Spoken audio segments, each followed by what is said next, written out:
চারিদিকের নিস্তব্ধ জঙ্গল, শুধুমাত্র কানে আসে ঝিঝি পোকার ডাক। হঠাৎ সব নিস্তব্ধতা ভেদ করে এক বিকট শব্দ যেন বাতাসের বুক চিরে জঙ্গলে আছড়ে পড়ে। সঙ্গে এক ভয়ানক গোঙানির শব্দ, যেন মৃত্যুদূত কাউকে নিয়ে যেতে এসেছে। তারপর আবারও গভীর নিস্তব্ধতাকে আঁকড়ে ধরল জঙ্গল।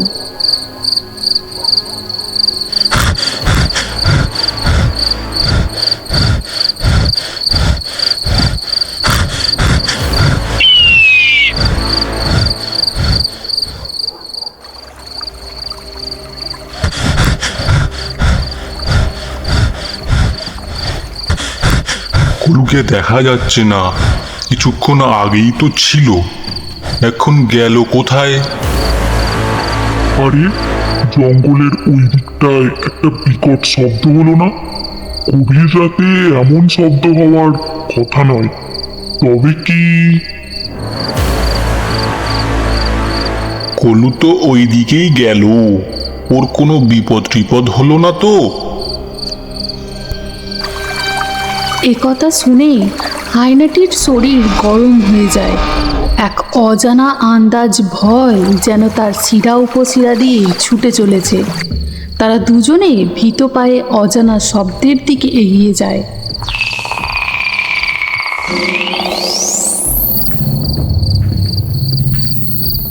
কলু, কলু ওঠ।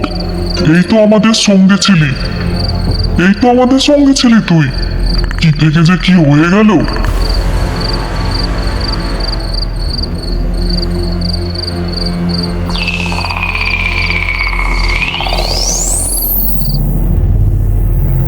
চুপ, একদম চুপ। কলু আর নেই, ওর এই নিথর দেহটা এখন এখান থেকে চুপচাপ নিয়ে চল, না হলে আমরাও আর বেঁচে ফিরতে পারবো না। একথা শুনে অন্য হায়না চুপ হয়ে যায়। সঙ্গী হারানোর দুঃখ চেপে তারা কলুর নিথর দেহটা কাঁধে তুলে নেয়। কিছু দূর যাওয়ার পর তাদের একটা পচা দুর্গন্ধ যেন আঁকড়ে ধরতে থাকে।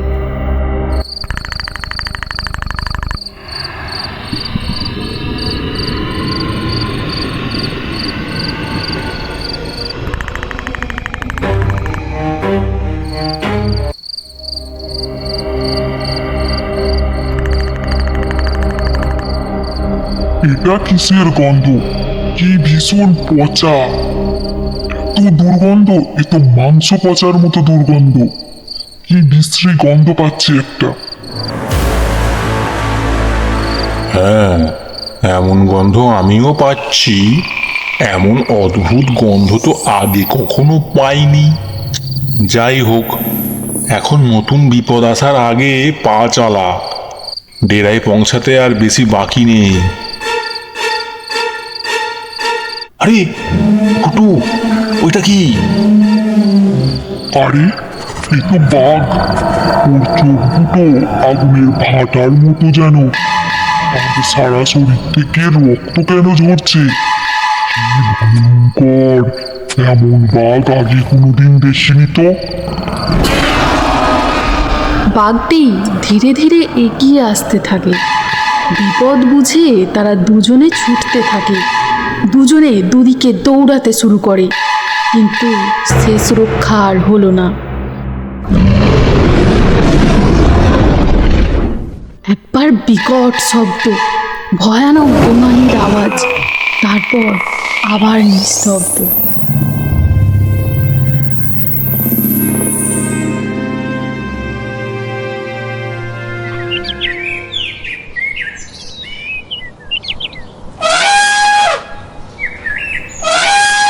এই যে, এত বড় শরীর নিয়ে নড়াচড়া করা যে কি কঠিন ব্যাপার বলাই মুশকিল।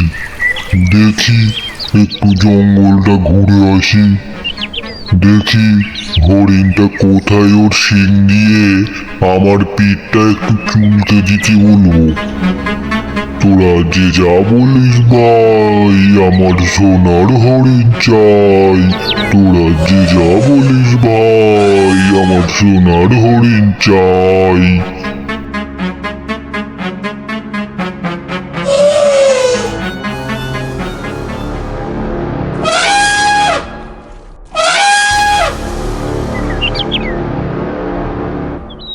আরে আরে আরে আরে, এটা কিসে পা পড়লো? উহ, এত রক্ত, এত রক্তর বন্যা, কি বিপদ এলো আবার? গোরা দাদু, ও গোরা দাদু, জঙ্গলে নতুন বিপদ দেখা দিয়েছে।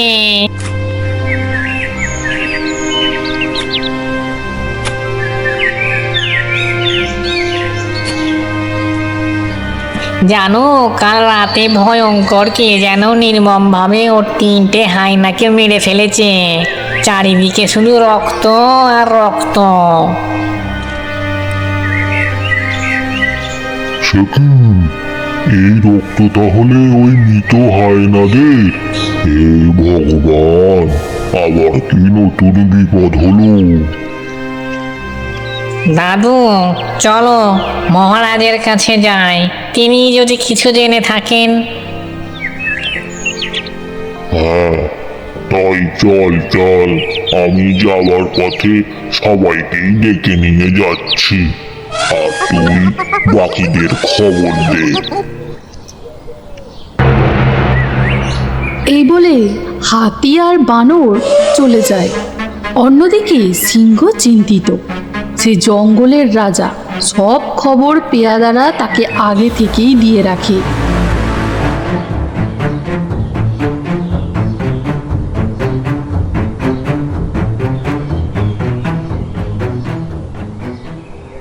সকলকে আসতে দেখে সিংহ কিছুটা আশ্বস্ত হলো।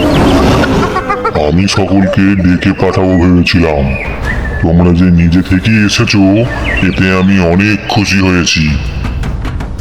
মহারাজ, জঙ্গলের বিপদের কথা আপনি নিশ্চয়ই শুনেছেন। কাল ভয়ানক 3 হায়নাকে নির্মমভাবে কে যেন মেরে ফেলেছে। হ্যাঁ, শুনেছি। তবে এ কাজ চিতা বা বাঘ কারণ নয়। এরকম নির্মম হত্যা কোনো সুস্থ পশু করতেই পারে না। এটা কে তা জানার জন্য আজ রাতে আমাদের জেগে থাকতে হবে সারা রাত। গাছ থেকে বানর দল পাহারা দেবে, পাখিরাও সজাগ থাকবে, আর বাকি পশুরা নিজেদের ডেরার বাইরে আসবে না। কিন্তু সজাগ থাকতে হবে আমাদের সকলকেই।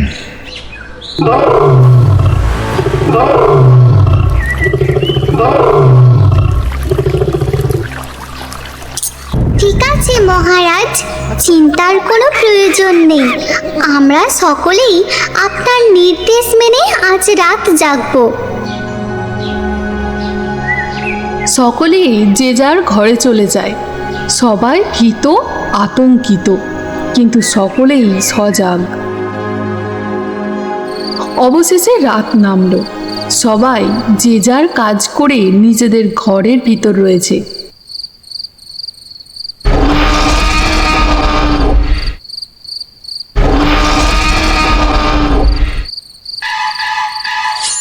হঠাৎ এক গোঙানির শব্দ শুনে সবাই অবাক হয়ে যায়।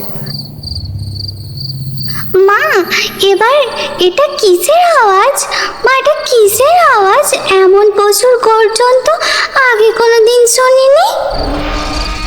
হ্যাঁ বাছা, তুই ঠিকই বলেছিস, এমন পশুর আওয়াজ তো আগে কখনো শুনিনি। তবে কি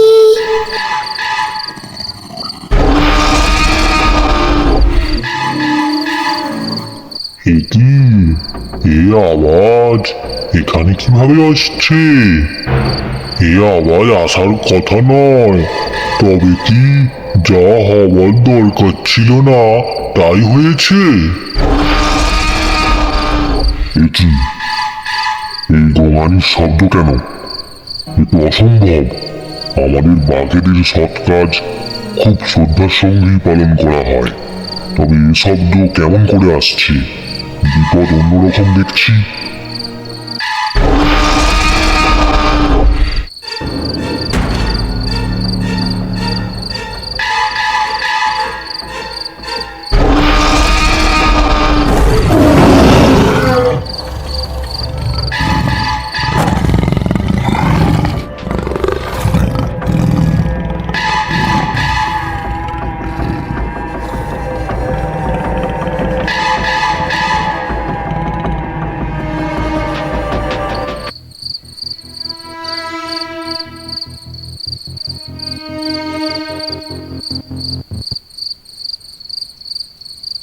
এ কি এমন রঙিন বাঘ আগে কখনো দেখিনি তো।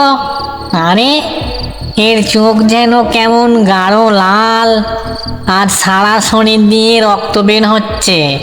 এ নিশ্চয়ই বাঘের ভূত। উনি বাবা রে! রাম রাম রাম রাম রাম রাম রাম রাম রাম রাম রাম রাম রাম রাম রাম রাম রক্ষা করো প্রভু, রক্ষা করো আমাদের।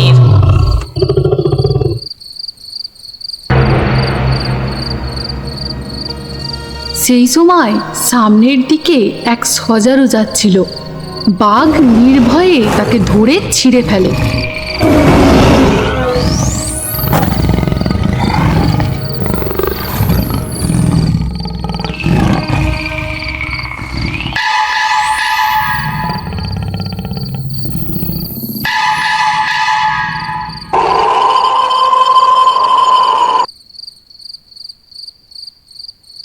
এই দৃশ্য দেখে বানর অবাক হয়ে যায়।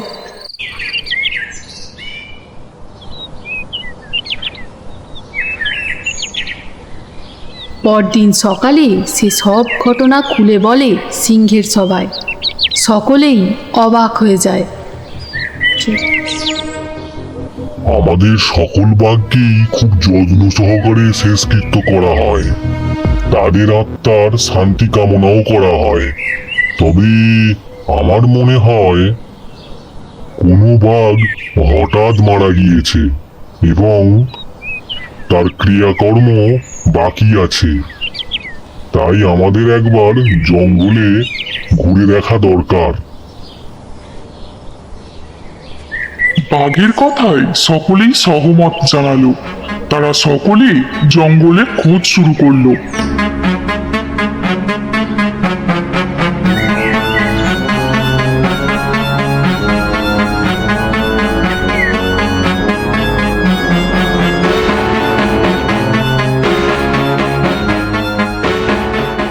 আর আর কিছু পশু এক জায়গায় দেখতে পেল একটি বাঘকে কে যেন মেরে ঝুলিয়ে রেখেছে। আরে এই বাঘের গায়ে তো ছালই নেই। এই কাজ অবশ্যই ওই শিকারী মানুষদের। একদিন ওদের জন্য সব পশুরাই শেষ হয়ে যাবে। এই জন্যই এই রকম হচ্ছে। এই নিথর দেহটার শেষকৃত্য করা হোক। এরপর বাঘটিকে মাটিতে চাপা দেওয়া হয় এবং সমস্ত ক্রিয়াকর্ম সম্পন্ন করা হয়। আর সকলে রাতের জন্য অপেক্ষা করতে থাকে। অবশেষে রাত নামল।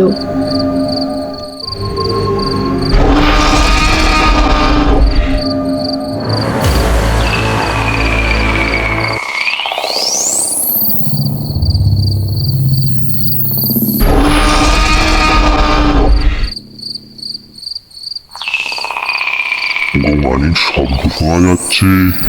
আমি বাঘ প্রজাতির, তাই আমাকে সে তার যন্ত্রণার কথা বলতে পারে। আজ আমিই যাব তার সামনে। এই বলে বাঘ অনেক দুঃখ, যন্ত্রণা আর ভয়কে উপেক্ষা করে সে মৃত বাঘের কাছে যায়।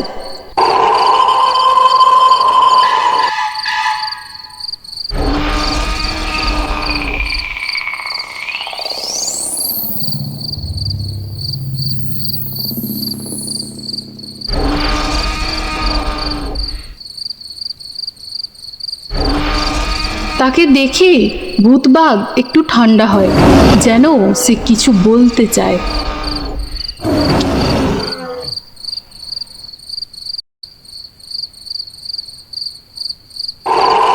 আমার মৃত্যু কিভাবে হলো? কেন তুমি জঙ্গলের নিরপরাধ পশুদের হত্যা করছো ওইভাবে?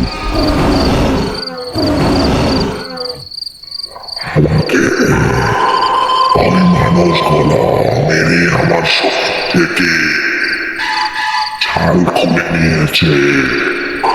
আমি যতদিন না ওই তিনজন মানুষই ওইভাবে মেরে ফেলছি, ততদিন হত্যালীলা চলতেই থাকবে।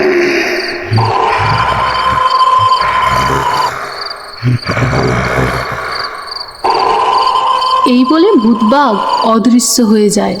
জঙ্গল আবারও থমথমে নিস্তব্ধ।